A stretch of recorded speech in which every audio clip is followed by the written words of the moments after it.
खुलुमबाय बे समाव आङो डिएन माइक्र'फ'कास नायगिरि गासै बिथांमोनखौ बरायबाय दिनैनि 17/1/2020 खालार दिनैनि खालारा बर' हारिनि थाखाय मोनसे जारिमिनारि खालार जानानै थालांबाय। गोदान दिल्लीयाव जालांनाय जि 3थि खेब बर' सुक्तिनि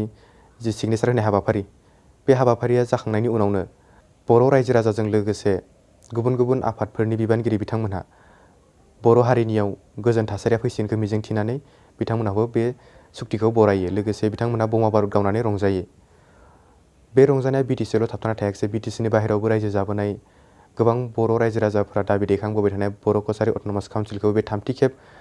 जि बर' सुक्तिनि सावरायनाय बेवहाय फोसावनाय जायो। बे खौरांखौनो लानानै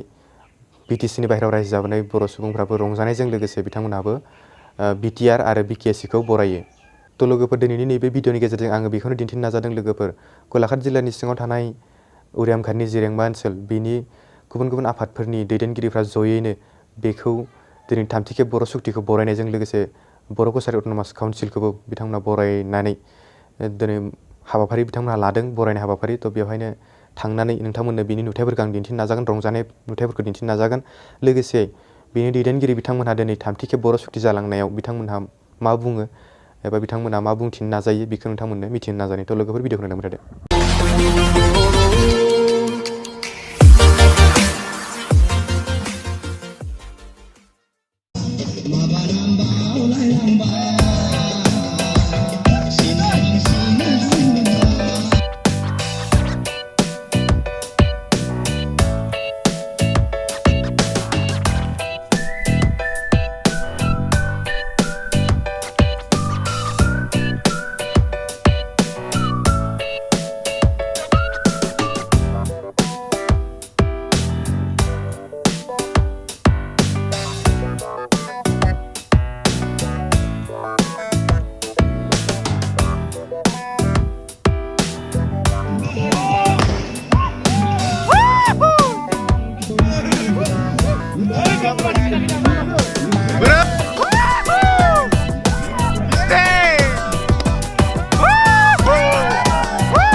दिनैनि नैबे बर' सुक्तिनि सायाव आरो दिनैनि बाव जे बिथांमोना रंजानानै दिनैनि जि बर' सुक्ति बेखौ बरायदों बिनि सायाव जों एसे मिथिना लानो नाजानि। थ' जोंनि गेजेराव दङ बर' थुनलाइ आफादनि गाहाय नेहाथारि धनस्रि जिल्लानि। थ' बिथांनिफ्राय जों मिथिनो लानि सारा दिनैनि 3थि बर' जि सुक्ति जालांबाय बेनि सायाव मा बुंनो सानो? गिबियावनो आं दिनै बर' हारिनि जानानै आङो बयखौबो साबायखर होनो नागिरो। जिहेतु मोनसे जोंनि गेजेराव जि जारिमिनारि सुक्ति जालांनो थांदों बे सुक्तियाव जोंनि बर' हारिनि जेसेबां थालांनाय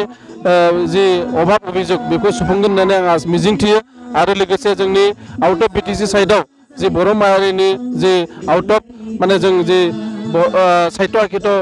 जि काउन्सिल नागिरदों बेखौ जों मोनगोन होननानै जोंहा मोनसे रोखा मोनसे जाना थाबाय। बिनि थाखाय जोंहा गिबियावनो जोबोद दिनै रंजानाय मोनसे माबाया फैदों। आरो लोगोसे जोंनि दिनै आं खावलायनो नागिरो जोंनि आउटसाइड बिटिसिआव थानाय बर' माहारिया दिनै जों बयबो खौसे जानायनि सम फैबाय आरो जों बयबो जयै आवगायनांगोन बिनि सायाव होननानै आं सानदों।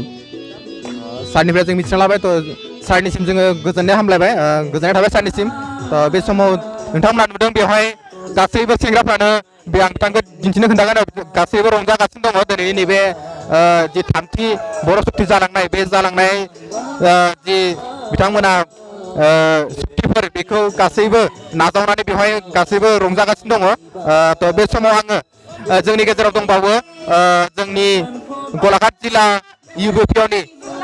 आफादगिरि बिथां मुस्रि मुकुन्द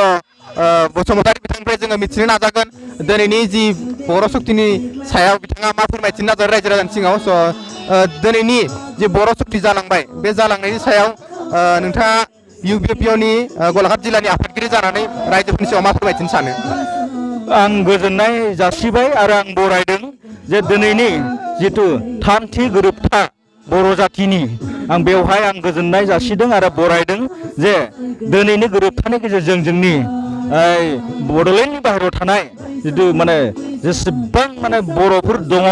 10 लाखनिबो बारा बेवहाय मोनसे खुंथाय बर' कसारि अट'नमास काउन्सिल बेयावबो गोरोबथायाव लाबोदों ओंखायनो आं बरायदों आरो बरायदों जोंनि खौसेथि बर' सुबुं आफादनि आफादगिरिया जे बेयाव माने सिगनेटरि सहि होदों आं बेनि थाखाय बरायदों जितु बे बर' कसारि अट'नमास काउन्सिल बियो बेसेबां समनि गेजेराव आबुङै दाफुंजागोन होननानै नोंथाङा सानो आं सानदों जे दिनैनि गोरोबथानि गेजेरजों खुब खम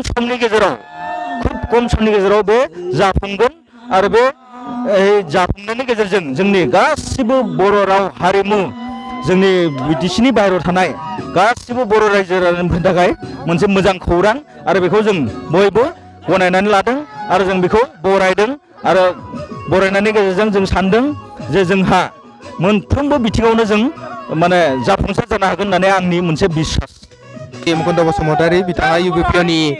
आफादगिरि गलाघाट जिल्लानि थ' बिथांनिफ्राय जोङो माखासे खोथा मिथिनो नाजाबाय आरो बिथांनिसिम गोसो गोरबोनिफ्राय जोङो साबायखर जासिबाय थ' बे समाव नोंथांमोना नुगासिनो दङ नैबे उनाव गोबां सुबुंफ्रानो रंजागासिनो दङ जिहेतु दिनै थामथि बर' शक्ति बियो जानानै थांबाय आरो आउट अफ BTC आव थानाय बर'फोरनि थाखाय जे जोबोर मोजां खौरां जे BKSC बर' कसारि अट'नमास काउन्सिल मोनदों थ' बेनि थाखायनो आउट अफ BTC आवबो गासै बर' सुबुंफ्रानो दिनै जोबोर रंजागासिनो दङ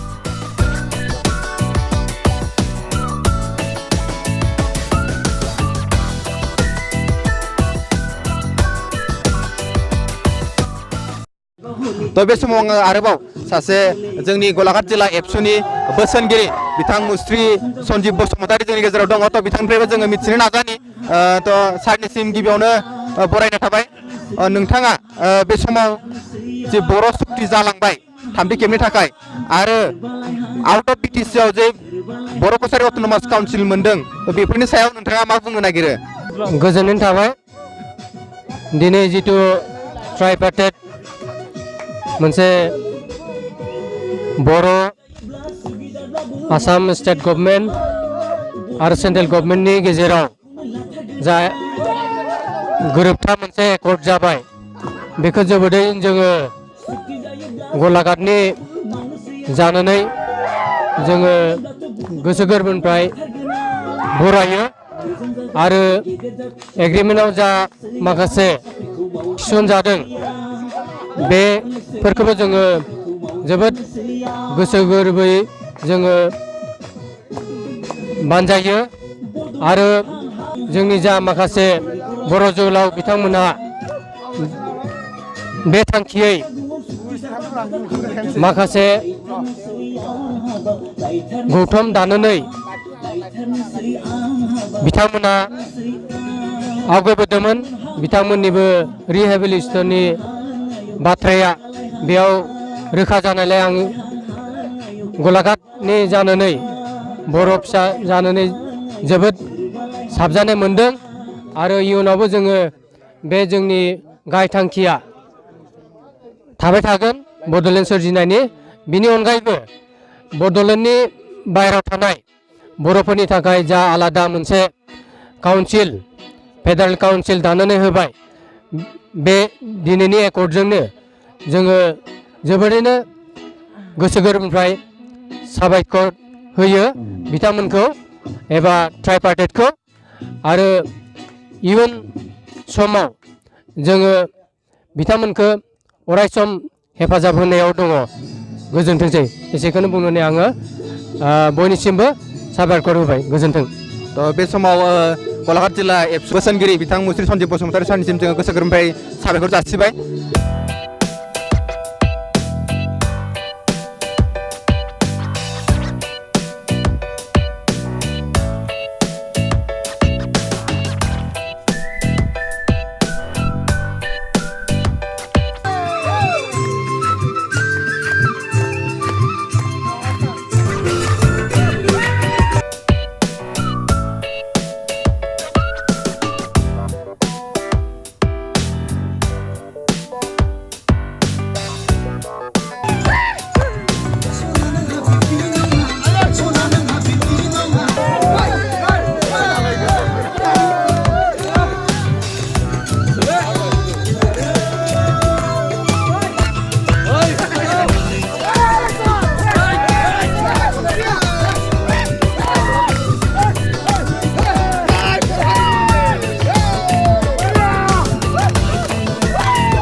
तो बे समाव रेंमा गुदि बर' थुनलाइ आफादनि मानगोनां आफादगिरि बिथाङाबो जोंनि गेजेराव दङ बिथाङा दिनैनि जि बे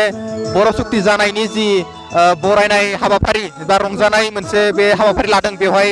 बिथाङाबो दंफैयो तो बिथांनिफ्रायबो जोङो मिथिनो नाजागोन बिथाङा मा बुंनो नागिरो दिनैनि नैबे बर' सुक्तिनि सायाव बेयावनो बरायग्रोबाय दिनैनि जि बर' सुक्ति जालांबाय आरो आउट अफ बिटिसिआव जि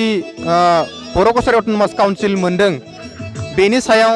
नोंथाङा मा बुंनो नागिरो आं रोजा रोजा साबायखर जासिदों दिनै जोबोद गोजोननाय मोनदों आरो दिनै बे सुक्तिया जानाय लोगो लोगो आरो जों मोनसे उदांस्रि जानाय बायदि जों गावखौनो मोनदों आरो बे ओंथिखौनो लानानै जोङो दिनै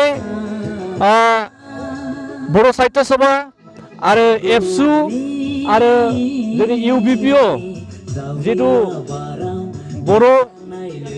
खौसेथि बर' सुबुं आफाद जोङो मोनफ्रोमबो आफादजों जों लोगो नांनानै दिनै बे उदांस्रिखौ मोननायनि थाखाय बा जोंनि जिथु दाबिनाय बे दाबिनायखौ मोननायनि थाखाय जोङो जोबोद रंजादों आरो बे ओंथिखौनो लानानै जोङो दिनै बेवहाय मोनथाम जों आफादजों जों जयैनो बे माबाखौ लानानै जोङो उदांस्रिखौ मोननायनि थाखाय जोङो रंजागासिनो दं बेवहाय आरो जोङो जेब्लायबो जोंनि हास्थायनाय मानिया जाफुंसारनायनि थाखाय जों जेब्लायबो रंजाबाय थागोन आरो साबायखर होदों बेखौ जों हास्थायनानै मोननायनि थाखाय गोजोनदों बिथांनिसिम गोजोननाय जासिबाय आङो आरोबाव नोंथांमोननो सासे दैदेनगिरि बिथांनिफ्राय जोङो माखासे खोथा मिथिनो नाजागोन बे समाव उरियामघाट रेंमा गुदि बर' थुनलाइ आफादनि मानगोनां नेहाथारि बिथाङाबो दङ तो बिथांनिफ्रायबो जों माखासे खोथा मिथिना लानो नाजानि बिथाङा मा सानदों तो बिथांनिफ्राय जोङो मिथिनो नाजानि बिथाङा मोसानायाव बेस्थ'मोन दायो बिथाङा साइडआव दंहैथ'यो बिथाङा मानगोनां मुस्रि मनजन नार्जारी दिनैनि जि बर' सुक्ति जादों बे जानायाव आउट अफ बिटिसिनि बाहेरायाव थानाय जि बर' कसारि अट'नमास काउन्सिल बेखौ होदों तो बेनि सायाव नोंथाङा बर' थुनलाइ आफादनि गाहाय नेहाथारि हिसाबै बेखौ मा बुंनो नागिरो जोबोद जोबोद साबायखर नोंथां दिनै ओरैबायदि सान जोंनि बर' हारिनि not only बिटिएसि not only Bodoland दिनै बड'लेण्डनि बाहेरा ओरैबायदि मोनसे गासैबो बर' रायजो राजानि एबा बर' फिसाफोरनि मोनसे ओरैबायदि दिनै जारिमिनारि दिन दिनै गनायनांगोन मानो होनबा दिनै बड'लेण्डनि एकर्डआ दिनै थामथि जानानै थांदों खिन्थु अलरेडि मोननै जानानै थांखांबाय मोननैनि एकर्डआव जोंनि अकल बिटिएडिनि थाखायल'सो एकर्ड जादोंमोन खिन्थु नैबे दिनै जोंनि थामथि माबायाव बड'लेण्डनि बाहेरानि थाखाय मोनसे मोजां खौरां फैदों मोनसे एकर्ड फैदों जे बड'लेण्डनि बाहेरायाव थानाय गासिबो बर' फिसाफोरनि थाखाय मोनसे मोजां काउन्सिल लानानै फैदों खिन्थु जोङो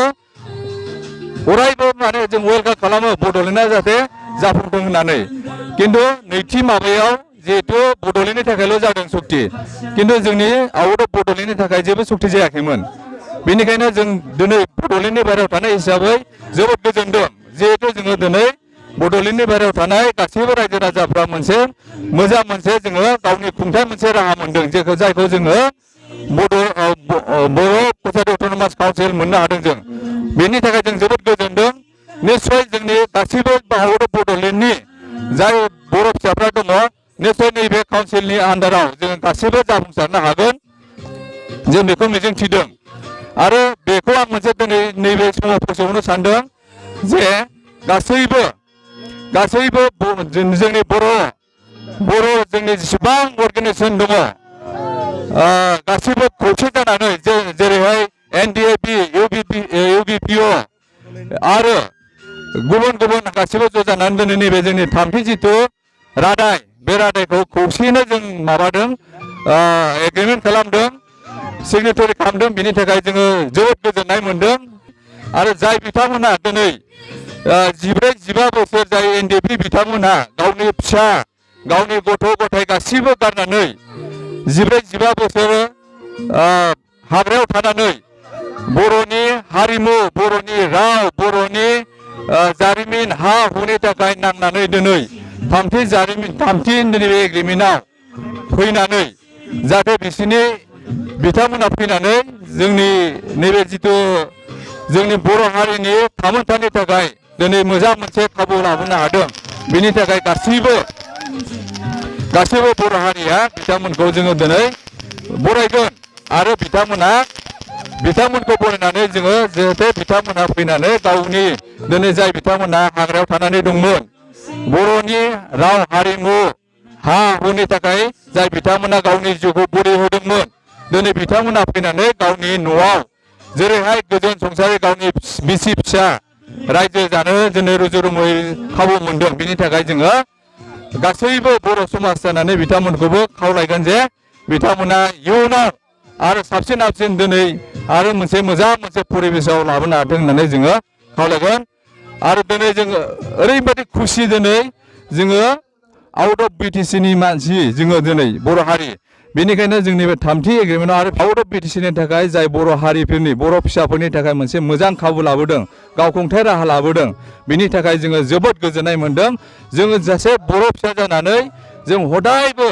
जेब्लाबो जोङो गावनि बड'लेण्डखौ नाजागोन अब्लाबो नैबेहाय जोंनि आउट अफ बड'लेण्डनि थाखाय मोनसे मोजां सुक्ति लाबोदों बिनि थाखाय जों जोबोद गोजोन मोनदों। आरो अराय सम जोङो बड'लेण्ड जायागौमानि जोङो जेब्लाबो नेनानै थाया। गोजोनथों।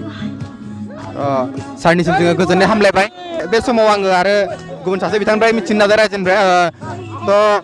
दिनैनि बे समाव सारा दिनैनि बे रंजानाय आरो दिनै बर' शक्तिनि सायाव नोंथाङा मा बुंनो सानो? आच्छा आं रायजोफोरनि जानानै नैबेखौनो बुंनो सानो दे दिनै जायनिखि आसाम सरकार सेन्ट्रेल सरकार आरो बर'नि माखासे आफादफोरनि गेजेराव जाय सुक्ति जादों बे गोरोबथा जादों बे गोरोबथाखौ आं जोबोरैनो बरायदों। मानोना बिथांमोना अकल आन्डार BTC नि आन्डारावल' नङा बिथांमोना सारा आसामनि बर' रायजोफोरनि थाखायबो जोंनि UBPO नि जानानै जायनिखि सुक्तियाव बर' कसारि अट'नमास काउन्सिल होननानै लाफादों बिनि थाखाय आं जोबोद साबायखर होदों बिथांमोनखौ। जोबोद खुसि जादों आङो दिनै रायजोफोरजों दसे सम रंजाफादों बेखौनो बुंनानै आङो